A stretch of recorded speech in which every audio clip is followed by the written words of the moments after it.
Bienvenue au micro de Bacchus. Abonnez-vous. Bonjour Stanislas. Bonjour Pauline. Je suis ravie d'être là au cloître des Cordeliers à Saint-Émilion. Je te remercie en tout cas d'avoir accepté notre invitation. Enfin, en tout cas, je suis venue chez toi, donc notre interview plutôt. Stanislas, je te laisse te présenter. Alors, Stanislas Catio, je suis au Cloître des Cordeliers depuis une dizaine d'années maintenant et c'est un domaine familial puisqu'on a repris avec ma famille cette propriété il y a une dizaine d'années. Et donc nous faisons beaucoup de choses au cloître, nous allons pouvoir en parler, nous élaborons des vins effervescents et nous avons plein d'activités sur place. Oui, donc Stanislas, t'oublies pas de nous dire quelque chose sur ta vie d'avant lors de ta présentation là peut-être. En parallèle de mes études, je suis passionné de musique électronique depuis très longtemps, de musique depuis toujours et en parallèle de mes études supérieures, j'étais DJ aussi.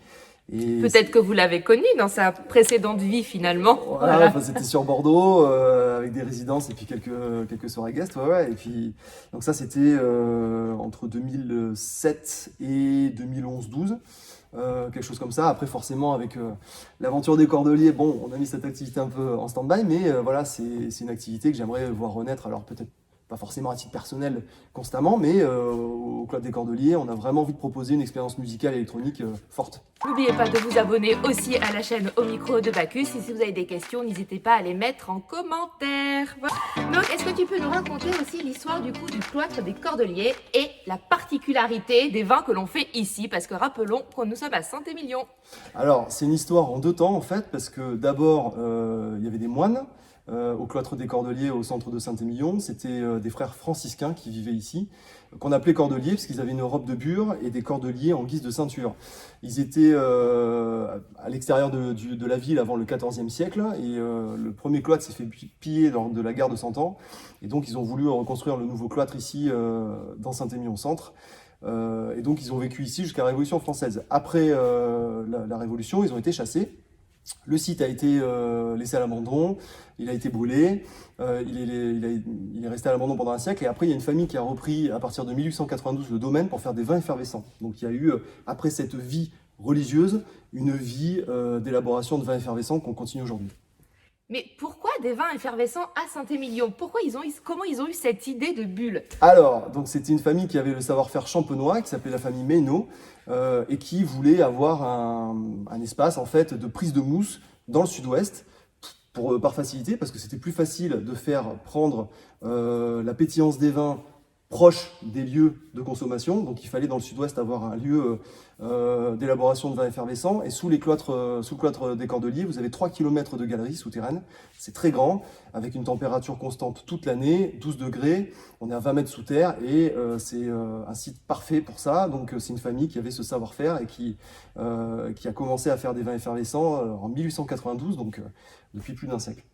Très bien, oui, et dans ces carrières, il ne faut surtout pas se perdre, sinon vous êtes mal en point. Voilà.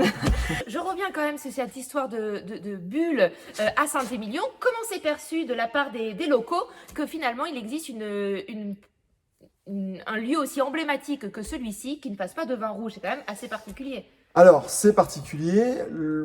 L'avantage, on va dire, c'est que c'est historique, puisque depuis 1892, on élabore ce produit. Donc, c'est pas nous qui avons eu une lubie, c'est nous, on est là pour servir cette histoire et magnifier ce produit. Après, je trouve que c'est pas forcément mal vu, en tout cas. C'est un produit original qui gagne les lettres de noblesse avec la partie millésimée, parce que comme on fait un crément haut de gamme à Saint-Émilion, ça fait sens et finalement c'est un beau mariage avec le vin rouge, donc c'est plutôt complémentaire. Voilà. Ok, non mais d'accord, très bien. Du coup Stanislas, avec ta famille, vous avez récupéré un site qui était certes magnifique, chargé d'histoire, pour autant en mauvais état quand même, un peu à l'abandon. Moi je l'ai connu venant ici petite, c'était pas ce que c'est aujourd'hui en tout cas. Alors qu'est-ce que vous avez fait jusqu'à présent?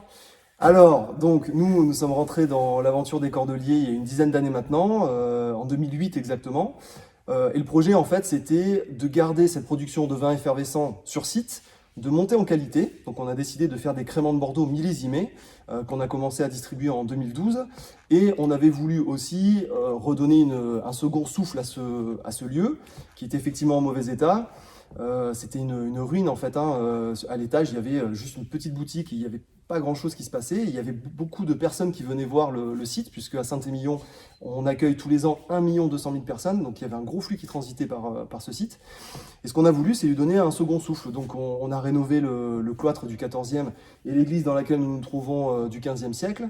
Et on a voulu développer un ensemble d'activités autour des vins pétillants qu'on élabore. Donc les visites en premier lieu. Vous pouvez accéder dans les carrières souterraines à bord de tuk-tuk électriques. C'est quand même la particularité de la visite. La dégustation à Saint-Émilion Centre des vins effervescents qu'on élabore, les créments de Bordeaux millésimés, et puis après nous avons un ensemble d'activités autour, un bar-restaurant qui distribue les paniers pique-nique que nous proposons froid ou chaud toute la journée avec les boissons. Les vendredis sur la saison et sur juillet-août, c'est tous les jours, on a des soirées avec des DJ qui mixent, on a bientôt des grands noms de Bordeaux d'ailleurs qui vont venir, je vais vous le confirmer. Ça fait partir des projets, attention. Voilà, première date à venir pour le Tour de France, le 17 juillet, et une salle de réception où on propose un ensemble, comment dire, une solution sur mesure en fait des événements que vous voulez organiser ici, notamment professionnels, mais aussi les mariages. Depuis cette année, on accueille les mariages. Voilà, donc l'objectif en fait, c'était vraiment de donner une deuxième vie à ce lieu et de faire en sorte que les activités dans ce lieu permettent en fait de financer ces travaux de rénovation et de continuer. Oui, donc Stanislas, ici au cloître des Cordeliers, finalement, donc classé au patrimoine de l'UNESCO. Ouais, tout à fait. Donc pas évident pour les travaux, tout ça. Ouais. Alors nous, on a eu la chance de pouvoir intégrer l'équipe de la direction régionale des affaires culturelles dès le début du projet. Donc on a pu orienter ce projet sur une alliance moderne-ancien, ce qui était quand même la ligne directrice qu'on voulait suivre. On voulait pas faire du pastiche ou refaire comme à l'époque. On voulait vraiment marquer la différence. Ce qu'on a mené, nous, le faire de façon moderne. Et la ruine qui existait, changer les pierres et refaire les joints. Mais finalement le toucher le moins possible. Donc on a eu cette chance de pouvoir communiquer avec eux et de faire les travaux en bonne intelligence. Alors effectivement, il y a des contraintes. C'est le classement surtout monument historique qui nous contraint à ça, et l'ensemble des paysages classés de Saint-Émilion sont classés à l'UNESCO. Et donc, alors ça c'est depuis 99. Donc on est hors Cordeliers, mais c'est vrai que ça permet d'avoir une visibilité sur l'ensemble du panorama de Saint-Émilion avec tous les vallons, les vignes, qui est magnifique, quoi. Il doit y avoir finalement beaucoup de choses qui ont été faites, mais avec tout ça, t'as encore des projets ou pas? Ouais. Alors donc du coup j'ai un petit peu teasé sur les soirées DJ, et ce qu'on voudrait en fait, c'est aller plus loin dans la partie événementielle et immersive. En fait, vraiment l'objectif à quelques années, ce serait de pouvoir, à côté des produits touristiques qui sont assez connus, proposer une offre pour les locaux, les Libournais et Bordelais, avec une immersion sympa en termes musicaux, mais pas que, avec une vraie aventure que vous vivez quand vous venez là. Mais ça, c'est à venir dans les années qui suivent. Voilà. Si vous avez en tout cas des questions, n'hésitez pas à les mettre en commentaire. On se les transmettra et on vous y répondra avec plaisir. Donc finalement, au cloître des Cordeliers, vous êtes très axé donc vente de créments, ok, à Saint-Émilion, mais aussi à fond œnotourisme, par des événements que vous pouvez faire ici, ou par aussi venir faire des petites emplettes dans cette magnifique boutique qui est dans cette église du cloître. Absolument. On va passer à la rubrique perso. Alors Stanislas, raconte-nous quelle est ta musique préférée? Ah, alors, bon, tout à l'heure, j'ai parlé de la musique électronique. Alors évidemment, c'est ce qui m'a guidé pendant longtemps, mais l'artiste que je trouve le plus incroyable, c'est Michael Jackson. Bon, mais alors c'est pas comment dire, je ne cite pas la petite pépite que personne connaît, mais voilà, je trouvais qu'il avait il arrivait à faire un show incroyable avec une authenticité, en même temps qu'une musique qui plaisait à un large public et qui avait quand même une patte avec surtout l'album Dangerous. Moi j'adore le côté industriel, un petit peu électronique en fait, avec Teddy Riley à l'époque en tant que producteur. Un petit peu électronique de cet album, voilà, je trouve ça dingue. Il a fait évoluer finalement le côté soul funk vers une dimension plus électronique, et c'est ce qui me plaît aussi dans la musique électronique que je mixe. Ok, très bien, merci Stanislas. Stanislas, si je te demandais quel était ton vin préféré, tu penses à quoi? Alors, immédiatement comme ça, je vais vous citer la cuvée Grand Vintage du cloître des Cordeliers à Saint-Émilion, évidemment. Ah là là, voilà. Toujours son petit vin, Voilà. Alors, son grand vin. Voilà, donc alors, la spécificité de ce vin, c'est qu'on élabore cette cuvée avec des raisins rouges, donc c'est 100% Cabernet Franc. Ah, il y a quand même du raisin rouge ici, hein. Oui, on est à Saint-Émilion. Voilà, donc je vous invite à découvrir, c'est une cuvée magnifique, et on a Moi, j'ai été particulièrement ému par une cuvée de Pomerol, le Croix Saint-Georges, millésime 2000 de Jean-Philippe Janouex, que j'ai trouvé magnifique. Voilà. Donc, si je devais citer un vin particulier en vin rouge, ce serait celui-ci. Bon, très bien, on est donc toujours en rive droite sur le Bordelais. Et pour terminer, Stanislas, si tu étais un film, quel film serais-tu? Alors, ce serait Matrix.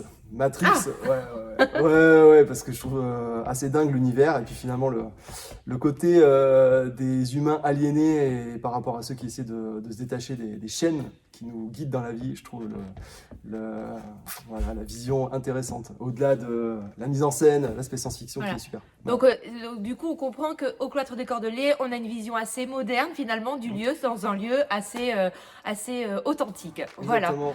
En tout cas, Stanislas, je te remercie en tout cas pour toute cette interview et puis je te dis à très bientôt. Si vous avez des questions, n'hésitez pas à le mettre dans le fil. À bientôt. À bientôt. Abonnez-vous. À bientôt.